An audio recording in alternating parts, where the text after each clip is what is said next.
여러분 안녕하세요, 롱자입니다. 제가 지금 영상이 한번 날아가고 다시 찍어야 되는데 거기에 아마 요번에 정규 강의 23기 접수 데드라인이 잘못 나갔더라고요. 데드라인이 지금 접수가 한 3일이 남았습니다. 그래서 그걸 안내해 드리고 싶어서 좀 추가로 했고 뒤에 이어서 바로 새로 만드는 영상이 나갈 수 있도록 하겠습니다. 여러분 안녕하세요, 롱자입니다. 빙하. 저는 여러 가지 사업을 하고 있는데요. 이걸 재밌게 하고 있는데 한 영역에 같이 사업을 하시는 분이 저보다 한참 어른이신데 오늘 불러서 앉혀놓고 말씀하시더라고요. 함 대표 좀 들어보라고. 요새 정치 얘기 왜 이렇게 많이 하냐고. 위험해 보인다고. 조용히 사업만 하면 안 되겠냐고 말씀하시는데 좀 앉혀놓고 대화하시는 김에 제가 좀 여쭤봤어요. 어르신은, 선배님은 이대로 사회주의 국가로 만약에 극단적으로 가면 어떻게 할 거냐고. 대부분 이민 갈 거라고 하시더라고요. 돈이 많으세요. 그리고 말씀하시길 이미 가족 한 분이 미국에 살고 있고 이민도 알아봤고 그래가지고 달러, 한국 부동산 자산, 한국 코스피 시장 왔다 갔다 오히려 좀 이 상황을 잘 활용하고 계시다는 느낌이었어요. 아, 부자들은 지금도 별 걱정이 없구나. 이거 허락 받고 올리는 거, 이 내용에 대해서는요. 다만 이제 제가 걱정이 되는 거는 중산층, 그리고 서민층, 그리고 특히 젊은 세대, 한국의 미래죠. 그래서 이런 질문이 있었거든요. 한국 이번에 이재명 정권으로 갔다가 다시 돌아올 수 있는 거 맞아요? 한국 국민들 이번에 한 번 더 당하면 정신 차리는 거 맞아요? 이거에 대해서 제가 좀 더 객관적인 답변을 드릴게요. 그리고 만약에 제가 한국이 이번 정권의 홍군형 한번 난 다음에 돌아올 수 있다는 확신이 있었으면은 정치 얘기를 지금처럼 많이 안 할 겁니다, 아마. 얼음공장 정규 강의 23기 접수 기간이고요. 이렇게 데드라인이 있는데 이렇게 많이 남지 않았을 거예요. 데드라인이나 아니면 접수나 자세한 내용 확인은 아래 링크 통해서 확인이 가능하세요. 해외 사례 좀 얘기해 볼까요? 좀 간략하게, 다 하나하나 다루기엔 너무 기니까. 여러 국가가 이런 문제를 겪었거든요. 쿠바도 있고요. 그리스도 있고요. 아르헨티나도 있고요. 베네수엘라도 있습니다. 베네수엘라만 있는 게 아니에요. 근데 닮은 모습들이 있는데 전 일본도 어느 정도 참고가 가능하거든요. 왜냐면 젊은 세대가 힘이 쭉 빠져가니까. 그리고 그리스는 어른 세대가 세금으로 공무원을 많이 만들면서 이빠이 땡긴 다음에 후손 세대한테 이 책임, 이 청구서를 다 밀고 있거든요. 그래서 거기도 젊은 세대가 진짜 힘들어요. 아르헨티나는 지금 자세히 지켜보셔야 돼요. 이게 하비에르 미네르 맞죠? 이분 리베르타드 아반자 자유진당인가? 그러니까 되게 자유로 진보하는 자유진보당인가 이런 게 있어요.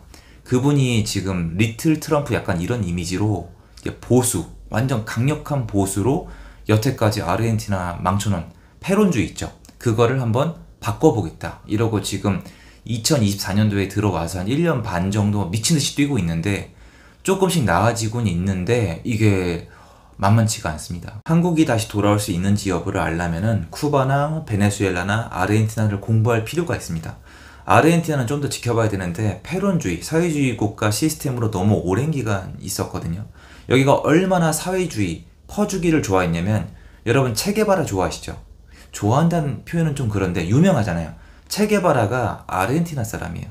아르헨티나 옛날에 잘 살았었어요. 근데 완전 망했죠. 화폐 가치는 없고. 그러다 결국에는 지금 이 대통령으로 바뀐 겁니다. 그래서 새로운 도전을 하고 있는데 이게 숫자들은 나아지고 있는데 국민들이 약간 왔다 갔다 합니다. 돈을 달라 하고 있는데.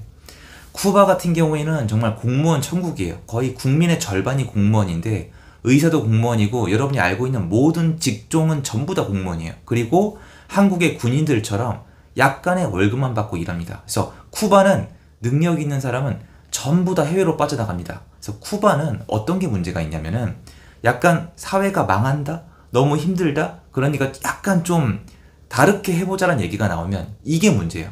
야, 너네는 근데 배급 받았잖아. 너네는 그런데 무상으로 받았잖아. 무상이 한국의 이재명 대통령이 말하는 기본이 맞습니다. 제가 갖다 붙이는 게 아니에요.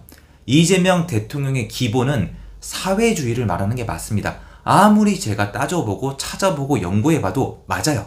사회주의, 이꼴 기본, 그리고 배급, 무상 이겁니다.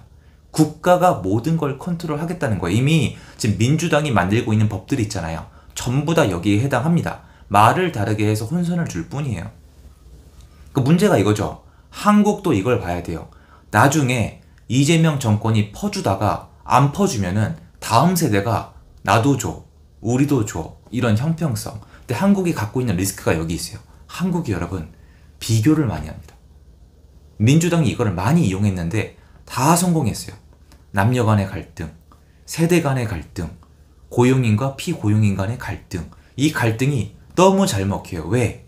비교를 많이 하는데 이재명 5년 동안에 만약 5년 동안이라면 퍼주기를 계속 했는데 이걸 갑자기 끊으면 야, 잘 끊었어. 이제부터 내가 내 힘으로 살게가 나올지 아니면 야, 나까지만 좀 줘. 이게 될지를 지켜봐야 되기 때문에 제가 그래서 정치 얘기하는 거예요.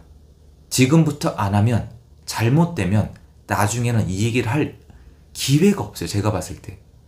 이재명 정권 내에 보수 개념을 가진 사람들이 여러분 다 포함해서요. 제발 어떻게 하냐에 따라서 달라질 거예요. 만약에 정말 말 안 하고 그냥 경제가 망해서 야, 더 이상 이걸로 안 할게 라고 했을 때 이런 사람들 나올 수 있어요. 야, 나까지만. 나도 무상. 나도 기본. 이러면은 못 갑니다. 그러면 그때 어떤 사람이 나오냐? 덮어주겠다. 더 극좌, 더더욱 극좌, 사회주의, 공산주의로 갈 수가 있어요. 농담 아닙니다. 야, 더 줄게, 더 줄게. 어떤 거냐면 카드 돌려막기. 감 오시죠? 야, 막혔어? 더 카드, 더 카드, 더 카드. 그러면서 헤어나올 수가 없죠. 그래서 이 카드 얘기를 왜 했냐면은 지금 쿠바나 베네수엘라가 여기서 지금 바뀔 수가 없어요. 여긴 늦었어요. 왜 늦었냐? 중국 때문이에요. 미국은 거래를 통해서 성장을 원해요. 근데 중국은 그게 아니라 돈을 빌려주거나 여기 수입원을 장악을 해요. 중국이 없으면 안 돌아가게 만들어 놓습니다. 베네수엘라, 쿠바, 중국 없으면 안 돌아가요. 끝입니다. 바꿀 수가 없어요. 경제도 장악을 당했고 시스템도 장악을 당했고 다 끝난 거예요. 근데 베네수엘라 얘기를 해볼게요. 베네수엘라를 보면은 여러분이 소름이 끼칠 수밖에 없는데 지금 제가 말씀드린 국가들의 어떤 일들이 일어나냐면은 제가 예전에 부정선거 여러분이랑 서로 핀트가 안 맞은 게 부정선거는 당연한 거예요. 중국이 개입하고 부정선거가 있고요. 이런 거 있죠.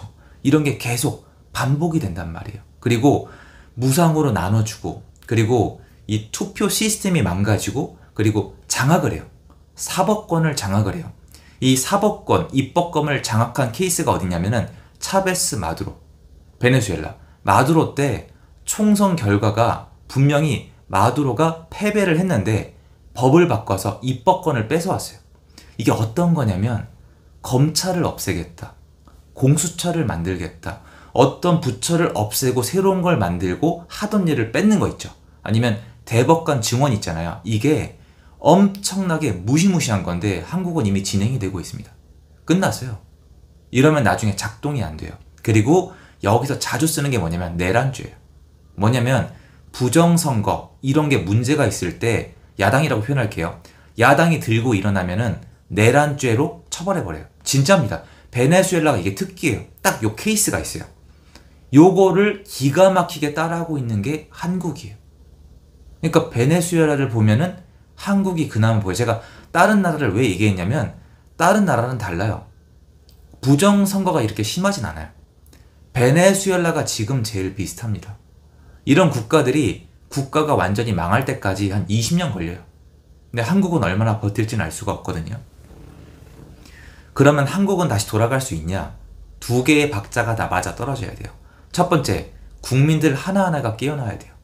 내 힘으로 먹고 살아야 되는구나. 그리고 앞에까지 나왔던 배급은 잘못된 거구나. 저 무상은, 저 기본은 잘못된 거구나. 그만해야 되겠구나. 이거를 모르면 제가 계속 얘기하지 않으면 안 돼요. 두 번째로 이게 제일 끔찍한 건데 시스템이 장악을 당하면 바꾸고 싶어도 못 바꿔요. 러시아처럼, 북한처럼, 중국처럼. 하지만 거기 경제 다 망해요. 중국도 결국 망했습니다. 그런데 베네수엘라를 보면은 국민들이 깨달았는데 못 바꿔요. 그래서 베네수엘라, 아르헨티나 이 두 군데를 잘 지켜보셔야 됩니다. 그리고 공무원 많이 늘리잖아요. 여기가 똑같거든요. 쿠바 보세요. 공무원 늘리는 거예요. 그리고 좀 안 좋게 얘기할게요. 돈만 받는 분들, 배급을 좋아하는 분들, 공무원을 많이 뽑고 배급을 많이 받게 하면 나라가 모든 걸 장악해요. 중간에 껴있는 건 자동적으로 따라오는 겁니다. 이게 사회주의 국가거든요. 그러니까 여러 나라를 비교해보면은 한국의 미래가 약간 보입니다. 제가 할 수 있는 일은 사람들에게 최대한 얘기하는 거예요. 지금 이거 잘못된 거라고. 망한다고. 바꿀 수 있다고. 다만 국내가 장악당하는 건 어떻게 극복이 가능하냐면은 아르헨티나. 정말 누가 봤을 땐 극우. 정말 강력한 스타성을 가질 수 있는 보수 개념을 가진 정치인이 탄생을 해야 돼요. 그래서 여러분들 지금 싸우면 안 되고 최대한 길러내야 됩니다. 누가 됐든 상관없어요. 누가 됐든 강렬한 사람이 필요해요. 야, 그걸로 되냐? 됩니다. 좋은 예가 있어요. 미국입니다. 도널드 트럼프는 정상인이 아니란 표현을 제일 많이 받은 사람이에요. 정치인 중에서. 또라이라고. 지금 보세요. 일 잘합니다. 트럼프 덕분에 다시 돌아가고 있는 거예요. 아르헨티나도 시작을 했어요. 하지만 이 두 개의 박자 중에 하나가 엇나가면 못 돌아가요. 국민들이 원해요. 그런데 아무도 없어요. 생각을 해보세요. 그럼 장악당한단 말이에요. 그런데 스타성 있는 사람이 나왔어요. 근데 국민들이 배급을 원해요. 그럼 못 돌아가요. 지금 상황이 굉장히 좋지가 않은 거죠. 해외 사례 보면은 다 나옵니다. 그리스도 결국에는 그리스가 지금 대통령 전에 아마 여성 대통령이셨는데 무소속이었어요. 이런 분들이 예전에 약간 배급 비슷한 사회에서 계속 벗어나자고 얘기를 해서 여기까지 온 거고 그리스도 정신 차리고 있다고 표현할 수가 있습니다. 차츰차츰 나아지고 있는데 거긴 EU잖아요. 유럽권이란 말이에요. 그러니까 약간은 독일의 목소리가 큰데요. 상대적으로. 미국이 개입을 덜 하는데 지금 이게 문제예요. 이런 식으로 가면은 미국이 여러분 역사적으로 국가들을 깨부순 적이 많은데 경제적으로 아니면 위상적으로 본인들을 위협하면은 무조건 죽여버립니다.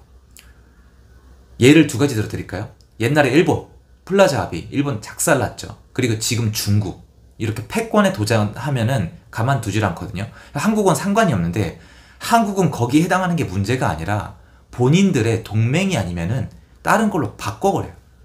다른 국가한테 기회를 준다고요. 근데 이미 한국은 동맹 국가에서 떠났어요. 요번에 G7 보세요.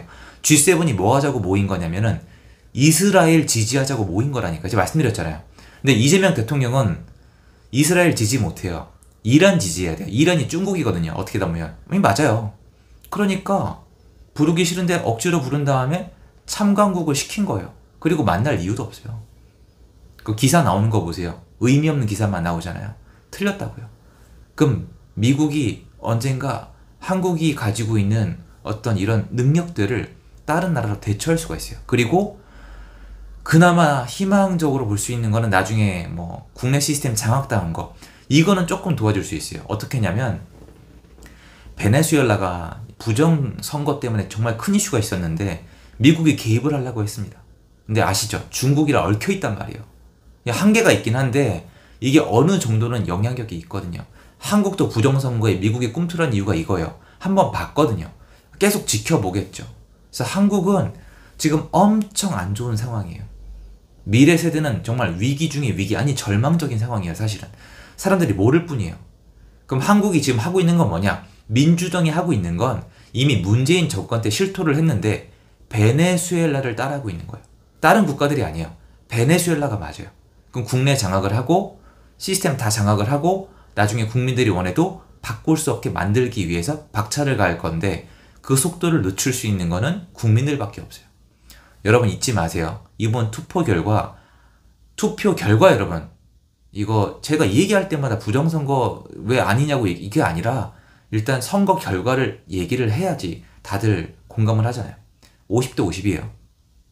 그쪽 50, 보수 50입니다. 아직 안 끝났어요. 그래서 목소리를 내고자 합니다. 그래서 그거 말씀드리고 싶었고, 이번 정권을 겪으면 무조건 한국이 다시 돌아간다? 이번에 홍군형이라면 돌아간다? 아니고요. 죽도록 노력을 해야 돌아가는 거예요. 그러니까 심지어 저 같은 애들까지 목소리를 내는 거 아닙니까? 함께 해주셨으면 좋겠습니다. 응원 부탁드리고요. 감사드립니다. 제 영상 오늘 여기까지입니다. 좋은 하루 되세요.